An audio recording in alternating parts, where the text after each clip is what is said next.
CFD post processing is one of the, you can say, key element which is integrated to backend pre-processing and your solution solver, where you use this particular technique or module for viewing and configuring your results. But there are two different ways where you find this Fluent post-processing can be used. The one is the inbuilt default Fluent solver, and another is the ANSYS workbench interface for post-processing or CFD post. Let us look at this both the scenario, and before that, going through the agenda. There are basically two different ways to post process here. Here you can see the one is Fluent post processing tool or the legacy tool integrated in Fluent solver.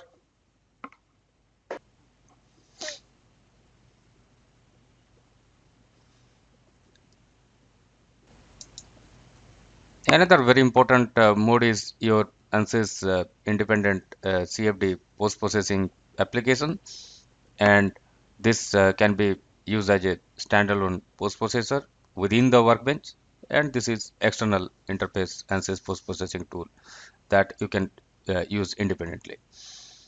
And for this both of this post processor, below features are common. ISO surfaces. These ISO surfaces are nothing but the virtual surfaces which designates your flow patterns, and also you can plot the vectors, and you can get through the contours through the shaded and graded colors node. You can get the streamline and path line. You can get the graphs through XY plotting, and finally you can get animations also. And here one note is the ability to post process any user defined quantity other than this also can be defined through user defined functions. And if you look at the overview, which all the different options you can use inside the post processing, here you can find, like, after the solve menu, you can see this particular options are used for getting the report or getting the post processor configuration, like the adapt, surface, display, report, etc. And the tools available inside the independent tool of Fluent are surface creation, how you can create the surface, the display type, display configuration, the rendering, and plots, that is graphs, and flux and integral internal calculations report that you can see here. You can see the boundary, gradient, ISO values, region, volume, etc. And here you can see the zone, partitions, point based on the line intake, plane. You can cut and see inside, quadratic, isosurfaces, etc. And here you can see the display of the mesh, plots, that graphs, residuals, animations and graphics, and other parameters. And you can also get the results report and input summary, etc. And if you look at the surface creation facility, that is nothing but the virtual surface where you create one surface and then you cut and see inside what is happening. If you see this virtual surface where we are orthogonally cutting this particular solid or CFD physical object and seeing inside what is happening across this particular cross section, that is the purpose of your surface. So what you do is you basically visualize and plot the flow field inside. That is the you can say the virtual surface. And various ways are there. You can use the zone surface, the surface automatically created by the solver, or plane surface with respect to plane you can cut and see inside, or you can specify the location of the plane inside this domain, or iso surfaces that basically have constant values for specified variables. Those are virtual surfaces. And clipping surfaces, basically clipping surfaces, nothing but the surfaces those are moved or trimmed or relocated to a new locations, and you would like to see the data available there with respect to a particular point and with respect to a particular line. Or reference surfaces, you want to see the particle path lines, And also surface can be assigned a unique name so that you can know which particular result data you'd like to see with respect to that created particular surface. And one of the very important option inside the display is the rendering option. These are the rendering options which you can see. Rendering is nothing but how to visualize and see your final output with the different color tones and patterns. And that basically gives you the look and feel configuration for the post-processing plots, including the views and display, colors or the contours, shading, annotation, surface manipulation, scene composition using the plots or different colors, shading or transparency also you can see. Suppose you want to view inside, so outside is not possible. Let us say there is a blade geometry. That blade geometry you would like to see by seeing through this object, so you can add transparency as well, and you can have animations also. And as far as plots are configured or plots are concerned, you need to have the data respect to the x and y, and those data will be plotted across this particular selected patterns, this particular directions. And you can see the position on x-axis. This is the default values, so what you need to position, so whatever the data you need to position with respect to x data, that you have to configure. And what about the direction of the plot? Here you can see x direction where it is, and y-axis function what is configured, temperature, x-axis direction vector what is configured, that you can give. So xy plot solutions, variables, histograms and residuals, and you can also modify color with respect to your set data for x and y.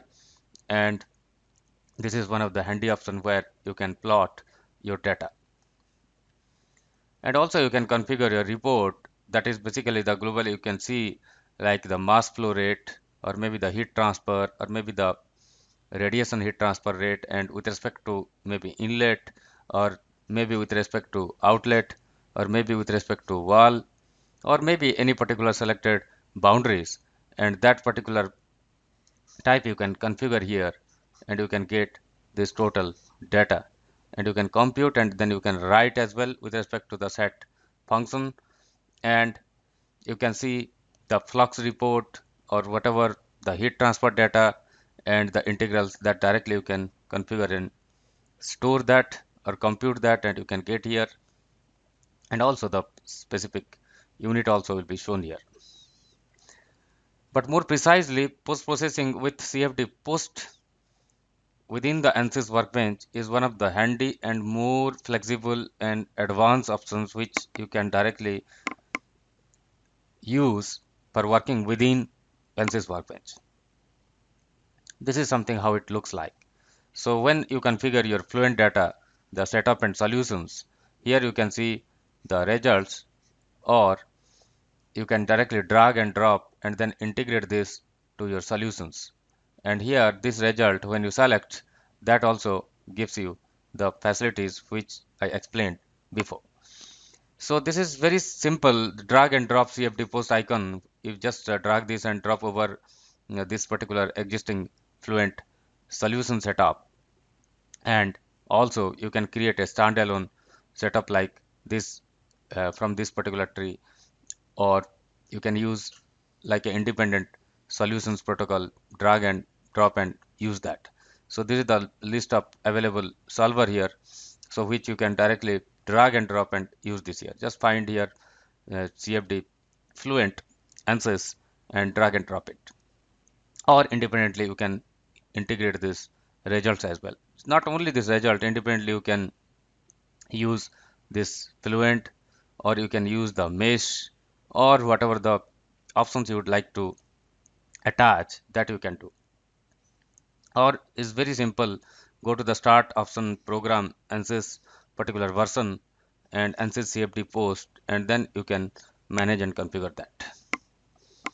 And if you look at the graphical user interface, here are the couple of four different areas.